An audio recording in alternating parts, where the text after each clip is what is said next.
Welcome to American Colonial Reactions and Revolution. This is Melinda Klein. The year 1763 was a turning point in the relations between the British colonies in America and the mother country. The American colonists, themselves Englishmen, looked forward to increased economic development and a continuation of the practice of self-government to which they had become accustomed. The French threat to colonial expansion into the Ohio Valley had been eliminated. The colonial outlook in early 1763 was optimistic. 12 years later, many colonists were thinking of themselves as American rather than Englishmen and were considering separation from the empire. What occurred during this 12-year period to bring about such a drastic change in the relationship between England and her American colonies?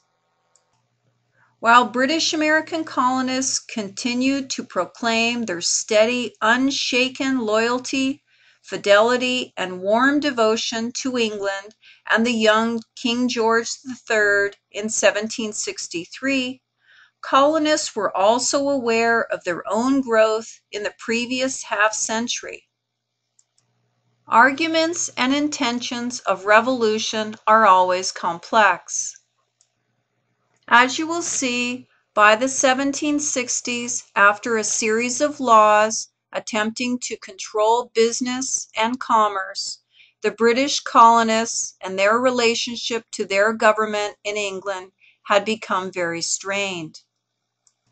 Not only by the second half of the 18th century had the colonies and their population increased in numbers and wealth, but so had their ability to manage their own affairs.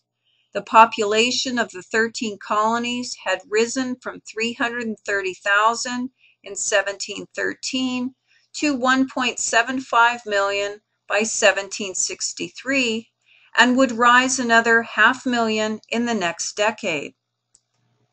Colonial agricultural products and raw materials found ready markets in the British Isles, the West Indies, and Europe. Britain had become dependent upon the colonies for lumber, indigo, and naval stores such as pitch, resin, tar, and turpentine. Colonial farmers experienced little difficulty in selling surplus wheat, flour, bread, beef, and pork. Rice came from South Carolina and was so superior to any other in the world that it commanded premium prices. Colonial merchants did not dispute Parliament's right to regulate the trade of the colonies. As men of commerce, they understood and even sympathized with the mercantilistic purpose of these acts. However, after a century of non-enforcement, it was difficult for colonial merchants to accept the new policy of strict enforcement. Before the 7 Years' War with France, there had been no more than 3,200 regular British soldiers in all of North America. The colonies had relied upon their own militias to provide defense against Indian attack and for frontier duty when necessary.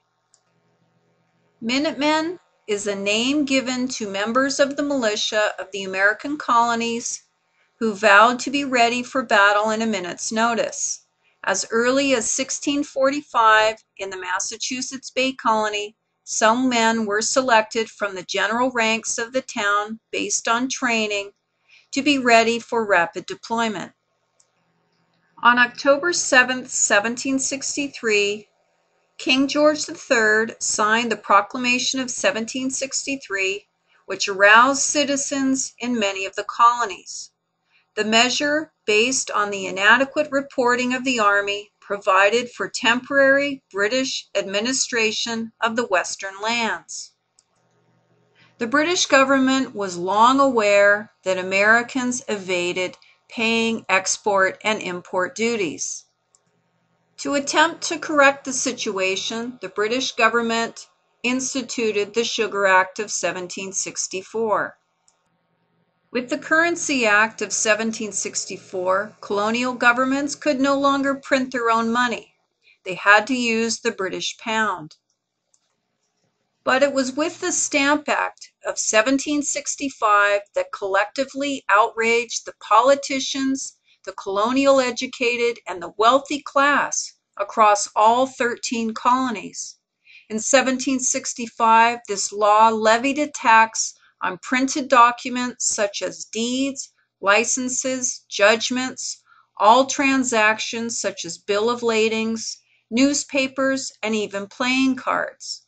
This outraged merchants, lawyers, and politicians. It was seen as a tax on knowledge.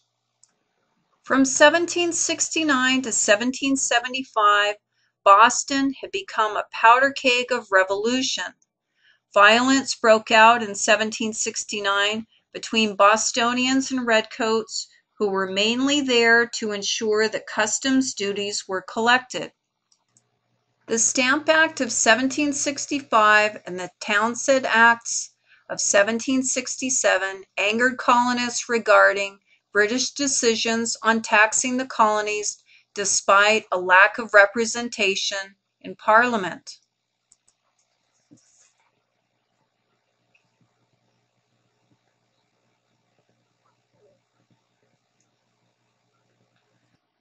By 1770, all custom duties were removed by Parliament except for the one on tea. Somehow Parliament didn't think the colonists would notice or care. However, in Boston they did.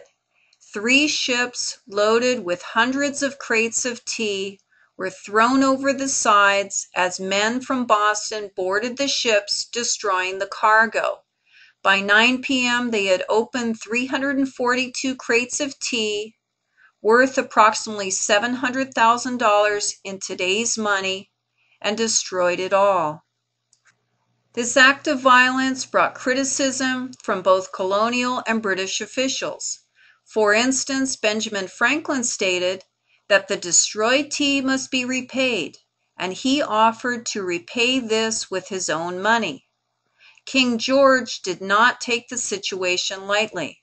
With the help of Parliament, the king closed Boston Harbor with the condition that it would remain closed until the colonists paid for the damaged cargo. By 1774, liberty groups across the colonies met to discuss their future. These liberty groups supported factors behind calling the First Continental Congress in 1774. It was agreed that colonists, in addition, would boycott British goods if Parliament did not reverse their acts restricting their business practices. The Revolutionary War began in April 1775 when General Thomas Gage, the military governor of Massachusetts, ordered 800 British regulars to seize militia supplies stored in Concord. A month before Lexington and Concord, Patrick Henry gave his famous speech, "Give me liberty or give me death." The improvised war was Lexington and Concord, which transpired 1775 through 1776. Thomas Jefferson practiced law and served in the Virginia House of Burgesses. He was considered by many of his peers to be the most intellectual young man of his time. It would be Thomas Jefferson to which this task would fall, and he would complete it within 2 weeks. It then went through a review process, and editorial changes were made. The Declaration of Independence was seen by the British government and their king as an act of treason. This would lead the colonists to a new destiny.